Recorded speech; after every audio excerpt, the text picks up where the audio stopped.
শুভেচ্ছা সবাইকে। আজকে আমাদের এসএসসি গণিতের 9.2 এর ত্রিকোণমিতি পাঠ।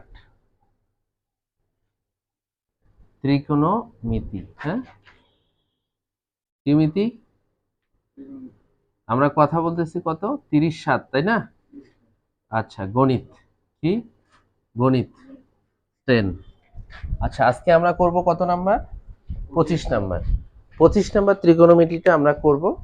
আমরা যে গণিত বই, এই যে গণিত বই, এই বই থেকে আমরা 9.2 এর 25 নাম্বার। আচ্ছা, 9.2 এর 25 নাম্বার অঙ্কটা কি আছে?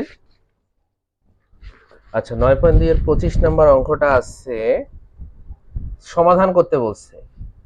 2 sin স্কয়ার থিটা প্লাস, এটাই কি 9.2 এর? হ্যাঁ, 2 sin square theta plus 3 cos theta,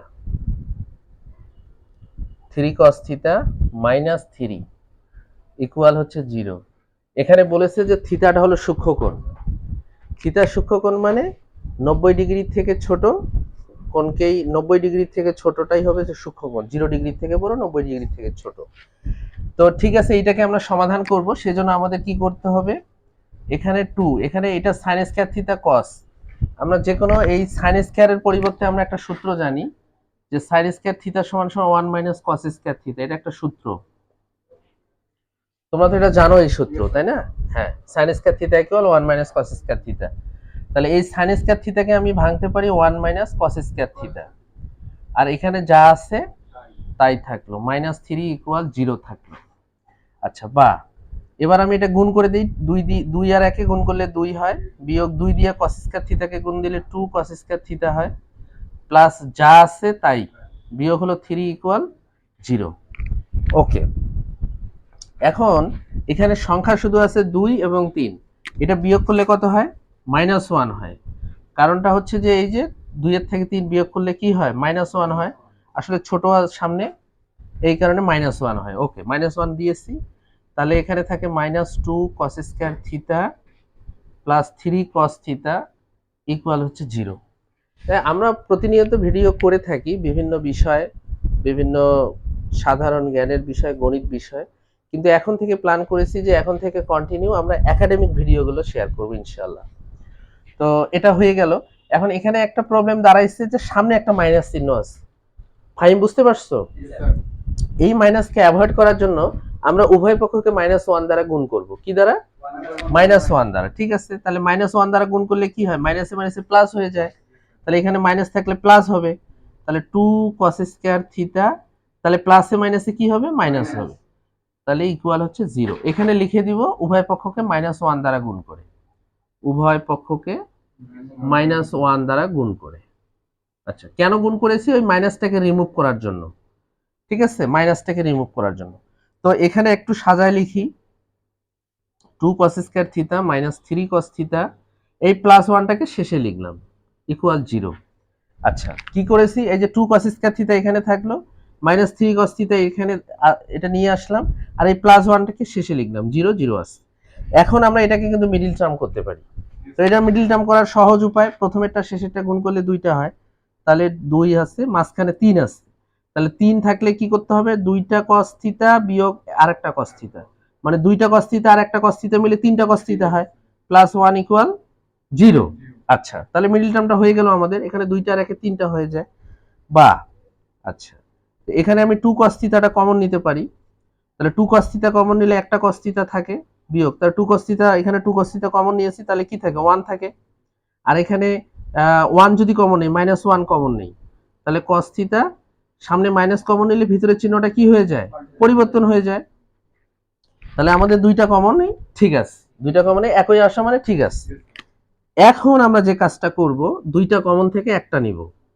কি হবে? cos থিটা -1 বাই হচ্ছে 2 cos থিটা -1 ইকুয়াল 0। তার মানে হচ্ছে যে এখন হয় আর অথবা আমাদের লাগবে। তাহলে আমি এই কাজটুকু এখানে করি। হ্যাঁ, আচ্ছা, হয়।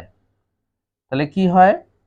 cos থিটা -1 ইকুয়াল 0, বা cos থিটা, তাহলে এই 0 -1টা এই পাশে গেলে কি হয়ে যায়? +1 গুড। তোমরা তো বুঝতে পারছো। তাহলে 0 সামনে লিখতে হয় না, প্লাসও সামনে লিখতে হয় না। তার মানে হচ্ছে যে cos থিটা ইকুয়াল cos কত ডিগ্রির মান 0 বলো তো? 0 ডিগ্রির মান 1। cos 0 ডিগ্রির মান 1। এখন উভয় পক্ষে cos cos বাদ দিলে থিটার মান হচ্ছে 0 ডিগ্রি।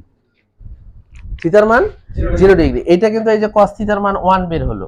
এখন আমরা 2 cos থিটা মাইনাস 1 এটা অথবা দিয়ে লিখি, অথবা 2 cos থিটা মাইনাস 1 ইকুয়াল 0, বা 2 cos থিটা, এটা মাইনাস 1টা এই পাশে গেলে কি হয়? +1 হয়ে যায়। বা cos থিটা সমান সমান কি হয়? 1/2, এই যে 2টা নিচে আসলো।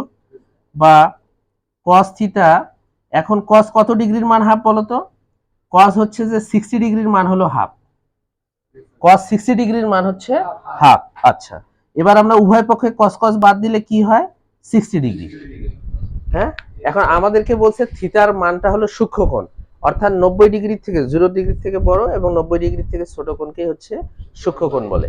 তাহলে আমাদের উত্তর হচ্ছে এই 60 ডিগ্রি। 60 ডিগ্রি। তাহলে এটাই হচ্ছে আমাদের উত্তর। আরেকবার বুঝাই দেই, তো 2 sin স্কয়ার থিটা এটা কিন্তু অঙ্ক, এটা আমাদেরকে সমাধান করতে বলছে এবং ওখানে বলেছে যে থিটাটা অবশ্যই সূক্ষ্মকোণ হবে। সূক্ষ্মকোণ মানে কি? 90 ডিগ্রি থেকে ছোট হতে হবে, অর্থাৎ এবং 0 ডিগ্রি থেকে বড় হতে হবে। আচ্ছা, তো এইখানে আমরা এই যে sin স্কয়ার থিটার পরিবর্তে আমরা একটা সূত্র শিখেছি, sin স্কয়ার থিটা ইকুয়াল হচ্ছে 1 cos স্কয়ার থিটা। জানি না আমরা? বলো। এই সূত্রটা মূলত আসছে কোত্থেকে? sin square theta plus cos square theta equal হচ্ছে 1। তাহলে এখান থেকে sin স্কয়ার থিটা নিলে এই যে প্লাস cos স্কয়ার থিটাটাকে ওই পাশে গেলে মাইনাস হয়ে যায়, সেখান থেকে আসছে। আচ্ছা, এরপরে আমি কি করেছি? বাংলা গুণ করে দিয়েছি। এই যে 2 এর সাথে 1 গুণ করলে 2 হয়, এবার 2 এর সাথে cos স্কয়ার থিটা গুণ করলে তাই হয়। এটা যা ছিল তাই, এখানে -3 ইকুয়াল 0। এখন এই যে 2 আর এই যে -3, এই যে এইটা বিয়োগ করছি, বিয়োগ করলে -1 হয়। মানে বিষয়টা এরকম, এটা বিয়োগ করলে কি হয়? -1 হয়। এই সেই -1, এটা যা ছিল তাই, এখানে যা আছে তাই ইকুয়াল 0। ঠিক আছে, এখন এই সামনে মাইনাসটাকে রিমুভ করার জন্য আমি উভয় পক্ষকে -1 দ্বারা গুণ করেছি। তাহলে এখানে কি হয়? মাইনাসে মাইনাসে প্লাস হয়ে যায়, মাইনাসটা প্লাস হয়ে গেল, এটা যা আছে তাই, এখানে প্লাস ছিল মাইনাস হয়ে গেল, ইকুয়াল হচ্ছে 0। তাহলে উভয় পক্ষকে -1 দ্বারা গুণ করে তারপরে আমি একটু কি সাজা লিখছি, এই যে ঘাতটাকে, এই যে 2 cos স্কয়ার থিটা এখানে লিখেছি, -3 cos থিটা, আর এই +1টাকে শেষে লিখেছি। এরপরে এটাকে মিডল টার্ম করতে হয়, তাহলে মিডল টার্ম করেছি 2 cos স্কয়ার থিটা। এখানে 3টা cos থিটা আছে, তাহলে 2টা cos থিটা আর একটা cos থিটা মিলে 3টা cos থিটা হয়, +1। এরপরে 2 cos থিটা কমন নিয়েছি, তাহলে 2টা cos থিটা কমন নিলে আর একটা cos থিটা থাকে, কারণ এখানে স্কয়ার আছে। তাহলে cos থিটা, এই 2 cos থিটা আসলে ভাগ, কমন মানে আসলে ভাগ করা। তাহলে 2 cos থিটা দিয়ে 2 cos থিটা ভাগ করলে 1 হয়। এখানে -1 কমন নিয়েছি, আর সামনে মাইনাস কমন নিলে ভিতরের চিহ্নটা কি হয়ে যায়? পরিবর্তন হয়ে যায়, 1 হয়ে গেছে এটা। তাহলে 2টা কমনের হচ্ছে একটা, আর বাইরে থাকলো 2 cos থিটা -1 ইকুয়াল 0। এখন আমাদের হয় এবং অথবা লিখতে হবে। তাহলে হয় লিখেছি cos থিটা -1 ইকুয়াল 0। তাহলে cos থিটা, এখন এই -1টা এই পাশে গেলে কি হয়ে যায়? +1 হয়ে যায়। তাহলে cos থিটা গেল। তাহলে cos থিটা, এখন cos কত ডিগ্রির মান? 1। cos 0 ডিগ্রির মান হচ্ছে 1। ওকে, ফাইন। তাহলে এখানে এবার cos cos দুই পাশে থেকে রিমুভ করে দিলাম, তাহলে থিটার মানটা হচ্ছে 0 ডিগ্রি। তাহলে এটা আমরা কেন নিচ্ছি না? কারণ ওরা বলেছে যে থিটার মানটা সূক্ষ্মকোণ হতে হবে, তাহলে অবশ্যই 0 থেকে বড় হতে হবে, 90 ডিগ্রি থেকে ছোট হতে হবে। ওকে, অথবা 2 cos থিটা -1 ইকুয়াল 0। তাহলে 2 cos থিটা ইকুয়াল 1, এই যে মাইনাসটা এই পাশে গেলে প্লাস হয়, তারপরে cos থিটা থাকলে 2টা নিচে আসলে 1/2 হয়। তাহলে cos থিটা, এখন cos কত ডিগ্রির মান হাফ? cos হলো 60 ডিগ্রির মান হাফ। তাহলে উভয় পক্ষ থেকে cos আর cos বাদ দিতে পারি, আমরা কেটে দিতে পারি, বাট আমরা দিব না, কেটে দিলে খারাপ দেখা যায়, তার থেকে এভাবে রেখে দিব। তাহলে থিটা ইকুয়াল 60 ডিগ্রি। দেখেন 90 ডিগ্রি থেকে 60 কিন্তু ছোট, এজন্য এটাই হচ্ছে আমাদের অ্যান্সার। তো আশা করি সবাই বুঝতে পারছেন, না বুঝতে পারলে জানাবেন, ইনশাআল্লাহ পরবর্তীতে আবার বুঝাই দেওয়া হবে। সবাইকে ধন্যবাদ, আল্লাহ হাফেজ।